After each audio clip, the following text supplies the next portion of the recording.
Hello guys, today we are going to discuss Charles Dickens's novel Hard Times. Charles Dickens was perhaps the most popular among the Victorian novelists. Victorian era was a golden age of English fiction.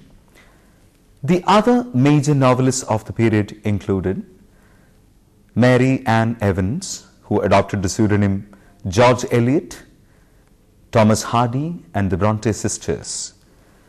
Many of Dickens's novels were originally published in serialized form in weekly or monthly installments.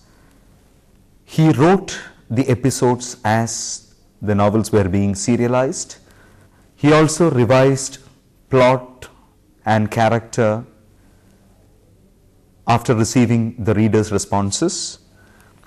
Dickens's novels are known for their meticulous realism, florid prose, witty comedy, vivid characterization, and above everything else, social criticism.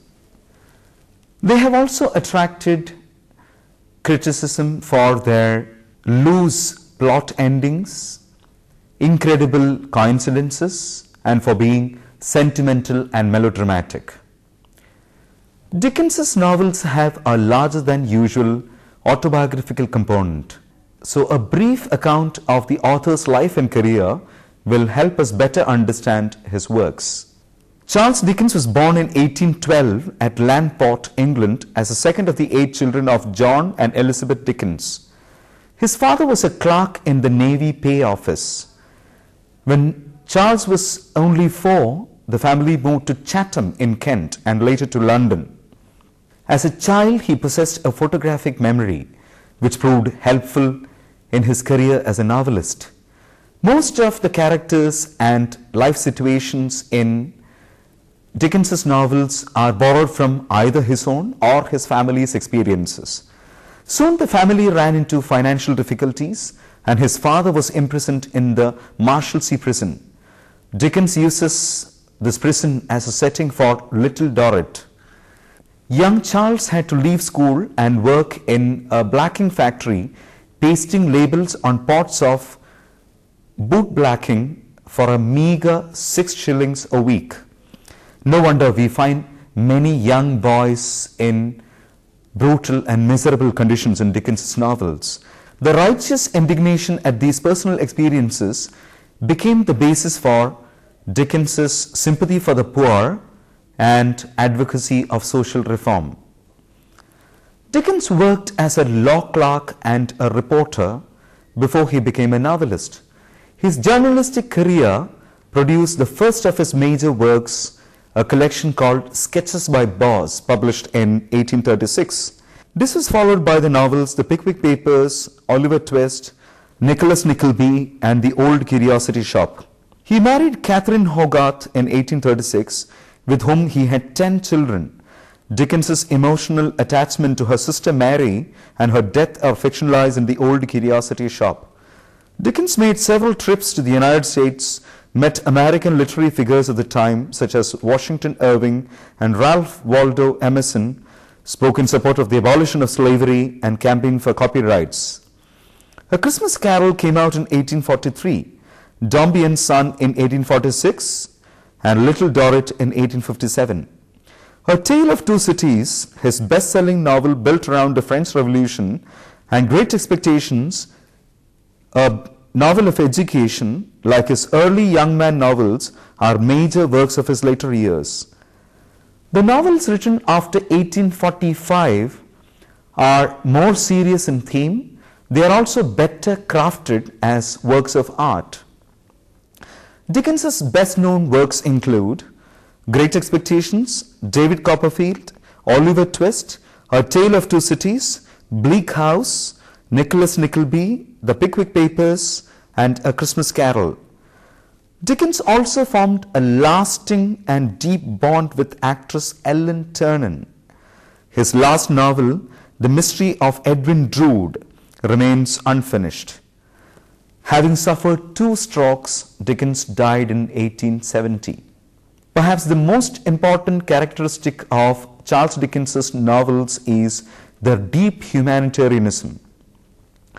The contribution of Dickens's fiction to the much-needed social criticism was recognized by none other than Karl Marx. Dickens satirized the English legal system in Bleak House, the oppressive family in David Copperfield, the educational system in David Copperfield, Nicholas Nickleby and Hard Times, and the so-called charitable institutions in Oliver Twist. His social commentary was so effective that it produced actual reform. The shocking images of poverty and crime in Oliver Twist shocked the reader so much that it led to the clearing of the London slum called Jacob's Island. Today, a century and a half after his death, Dickens remains the most read of English authors. The novel Hard Times was serialized in 1854 in Dickens's weekly Household Words. It sold well and appeared in book form in the same year. Hard Times is unique in several respects. It is the shortest of Dickens's novels. It is his only novel-length study of the industrial working class. Dickens uses both vitriol and satire to illustrate the condition of this marginalized social stratum. The workers were called hands by factory owners. This means that they were not considered as human beings, but only as appendages to the machines they operated. The story of Hard Times is set in a fictitious industrial town called Coketown. Coketown is similar to Manchester. Critics believe that Coketown is based on 19th century Preston. Let us now look at the historical and intellectual background of the novel and the way in which the novel engages it. By the middle of the 19th century, after the advent of the Industrial Revolution, Britain had become the world's major economic and political power. But the nation's rise to the status of a political power and an economic powerhouse did not benefit the entire population. Dickens highlights the poor and the disadvantaged who are forgotten and champions their cause. He treats class divides between mill owners and industrial workers. He also deals with the trade union problems. He also takes up the pessimism that set in after the Industrial Revolution. One of Dickens's targets in Hard Times is a school of thought called utilitarianism. The founders of utilitarianism were Jeremy Bentham and James Mill, father to the political theorist and philosopher John Stuart Mill. Utilitarianism believed that general social good was the ultimate goal of both individuals and society in general. The principles of utilitarianism are summarized in Jeremy Bentham's words, "The greatest happiness of the greatest number." To Dickens, utilitarianism was a selfish philosophy of over-rationalization. In England, in practice, it combined with materialist laissez-faire capitalism and caused immense misery in England. According to Dickens, its evil effects could be felt in both industrial practices and in the education of children. As far as the industrial situation was concerned, this philosophy widened the gulf between the rich and the poor, between mill owners and their undervalued workers. In the field of education, it overemphasized the facts and neglected the growth of emotional and imaginative faculties of children. In real life, John Stuart Mill had a rigorous education similar to that of Louisa Gradgrind in Hard Times, consisting of analytical, logical, mathematical, and statistical exercises. In his 20s, Mill had a nervous breakdown. Mill felt that the stringent emphasis on analytical and mathematical exercises in his education had weakened his capacity for emotion. In the novel Hard Times, Louisa is unable to express her emotions. She falls into a temporary depression as a result of her dry education. The novel Hard Times follows a classical tripartite structure, that is, it is divided into three parts. Book 1 is entitled Sowing, Book 2 is called Reaping, and Book 3 is called Garnering. These titles are, of course, agricultural metaphors. Metaphorically, they seem to emphasize the consequences of human actions. In the novel, these titles denote the consequences of the social and educational policies followed in 19th century England. Let us now discuss the plot of the novel Hard Times. When Book 1 opens, we see a character called Mr. Gradgrind.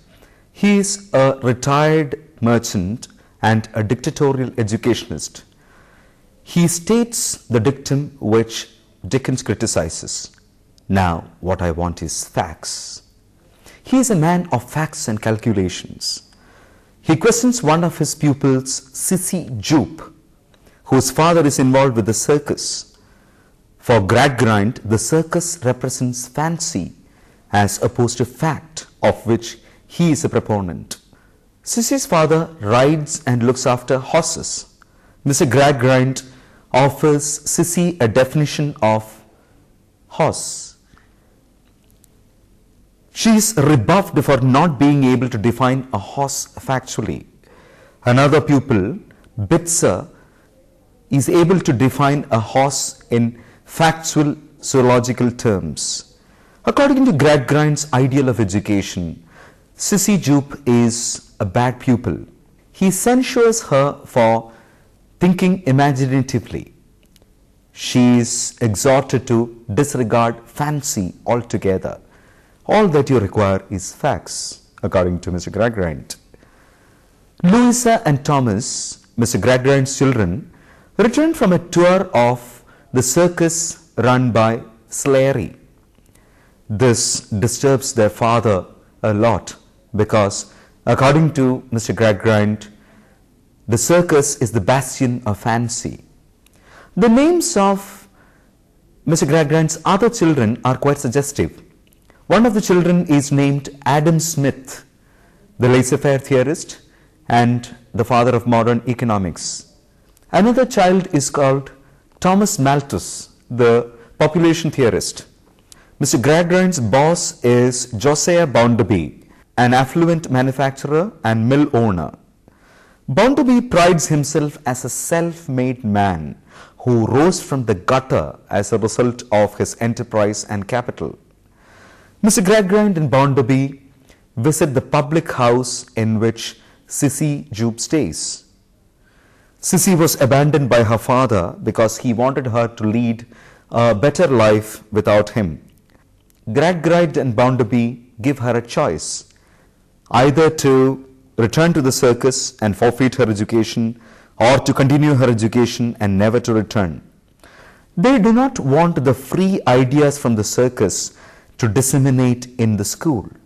They do not want fancy and freedom to contaminate the rational ambience of the school. Sissy leaves the circus and her friends, but she hopes that one day she will be reunited with her father. Tom and Louisa are repressed and disappointed with their life. We see them discussing their feelings and their lost childhood. We also meet the mill workers, known as the hands. One of them is Stephen Blackpool, a hard-working man of great integrity. We see him walking home with his companion Rachel, whom he wishes to marry one day. We also see his drunken wife giving him an unpleasant welcome at home. Stephen visits Mr. Bounderby regarding the annulment of his woeful marriage. But Mr. Bounderby decrees on the basis of conventional piety that this is impossible. Bounderby's decision depresses Stephen. Now, Mr. Gradgrind presents to Louisa the business proposal of a marriage to Josiah Bounderby. Remember that Bounderby is 30 years Louisa's senior. Gradgrind uses statistics to prove that age difference does not result in an unhappy marriage. Louisa passively accepts the offer. The marriage takes place and the couple leave on their honeymoon. We also see emotional scenes between Louisa and Tom. In Book 2, entitled Reaping, we find Bitzer and Mrs. Sparsit keeping watch for intruders at Bounderby's new bank. James Harthouse, who became an MP out of boredom, meets Bounderby. He is bored by Bounderby but notices Louisa's melancholy nature. Louisa's brother Tom, who works for Bounderby, becomes increasingly wayward and suffers a moral decline as the narrative progresses. But he takes a liking to James Harthouse and reveals to him many secrets concerning Mr. Bounderby. Stephen refuses to join the trade union led by the orator Slackbridge, but his employer Bounderby dismisses him. A theft takes place at Bounderby's bank, and circumstantial evidence points to Stephen. James Harthouse confesses his love for Louisa, but Louisa is restrained.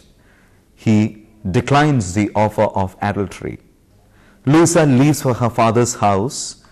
When she reaches home, in an extreme state of grief, she reproaches her father for denying her an innocent childhood. She says that her rigorous education has stifled her ability to express her emotions. In Book 3, called Garnering, Mrs. Sparsit passes on the news about Louisa's assumed adultery to Bounderby. He issues an ultimatum to Louisa to return to him before 12 o'clock the next day. When the request is not met, he restarts his life as a bachelor. Unlucky Stephen has an accident and dies after speaking to Rachel one last time.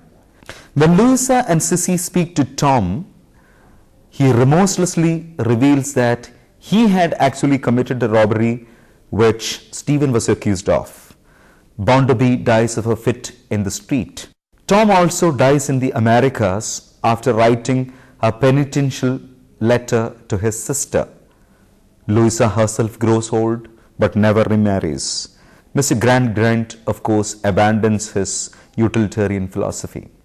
Dickens's novels are thematically very rich. Let us now explore the major themes of the novel Hard Times. The novel takes up the theme of fact versus fancy on its very first page. The opening words of the novel, spoken by Mr. Gradgrind, read as follows. Now what I want is facts. Teach these boys and girls nothing but facts. Facts alone are wanted in life. Plant nothing else and root out everything else. You can only form the minds of reasoning animals upon facts. Nothing else will ever be of any service to them.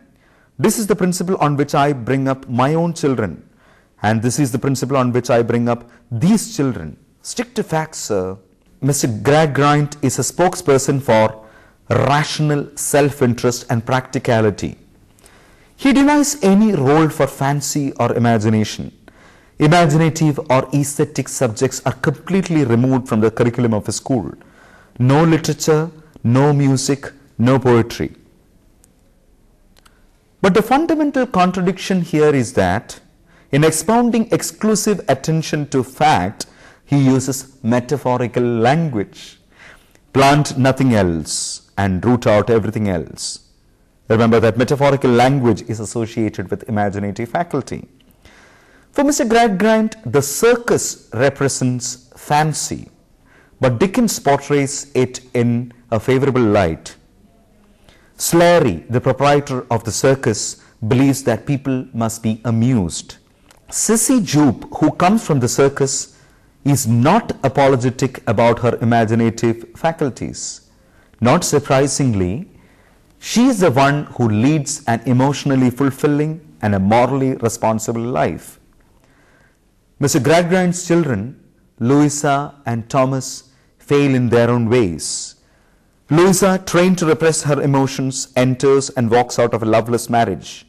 Upon returning to her father's house, she almost suffers a nervous breakdown. Tom, her brother, also trained in analysis, deduction, and mathematics, suffers a terrible moral decline and ends up in burglary. Bitzer, who has adhered to Gradgrind's principles, turns out to be an uncompassionate egotist. The dynamics of human life cannot be reduced to a set of material facts and statistical analyses.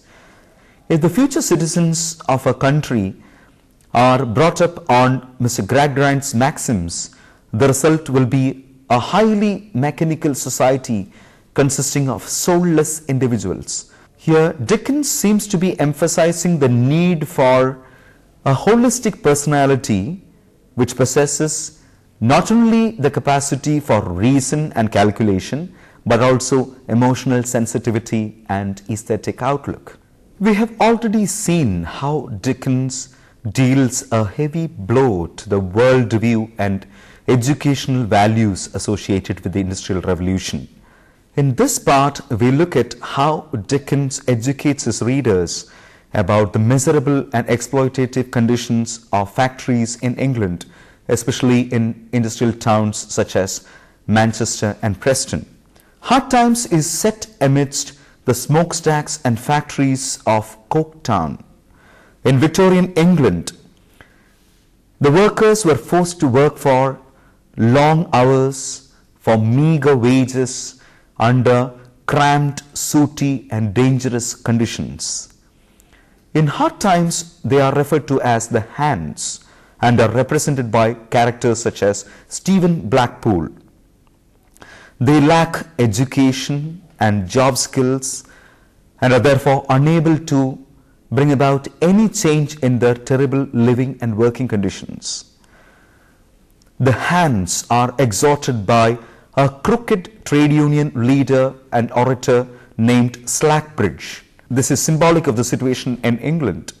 The workers are caught between the devil and the deep sea. Dickens turns the lens of his art to focus attention on the plight of the poor and to awaken the conscience of the reader. His tone is one of righteous indignation and anger. He also exposes the cause of the wide gap between the rich and the poor. In this case, the gulf between the factory owners and the industrial workers. The cause of this gulf is the unfeeling self-interest of the upper and middle classes represented by Josiah Bounderby. The emotional coldness of Gradgrind's daughter also shows that England itself has become a machine without feeling, without compassion, without values.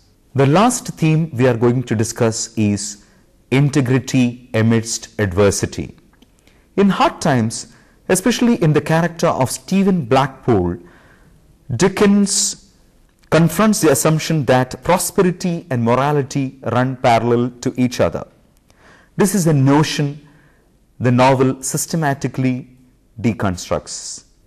In other words, the novel shows evidence against the prevalent notion that if you are wealthy, you are also ethical. Mr. Bounderby and James Harthouse, who belong to the upper class, are moral monsters. Bounderby has no moral scruples. He fires Stephen Blackpool for a novelty. Like Oliver Twist, Stephen is a character who is faced with every kind of misery and adversity. He belongs to the poor class. He has a drunken wife and a miserable home. He is isolated among fellow workers and is dismissed by his employer. He is unfairly suspected of robbing Mr. Bounderby's bank. Still, he maintains his integrity, his honesty, and compassion.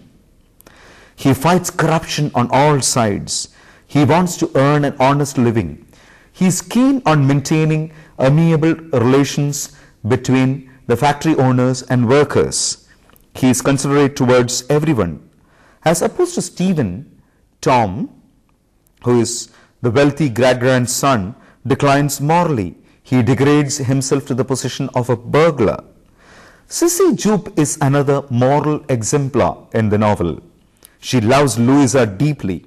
It is she who convinces Mr. Harthouse to leave the town so as to spare Louisa further trouble, and Mr. Harthouse bows before her moral conviction.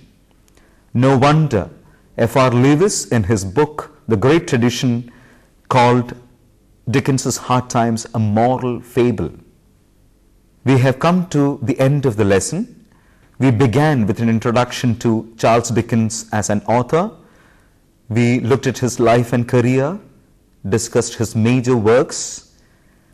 We also had some information about the historical and intellectual background for the novel Hard Times.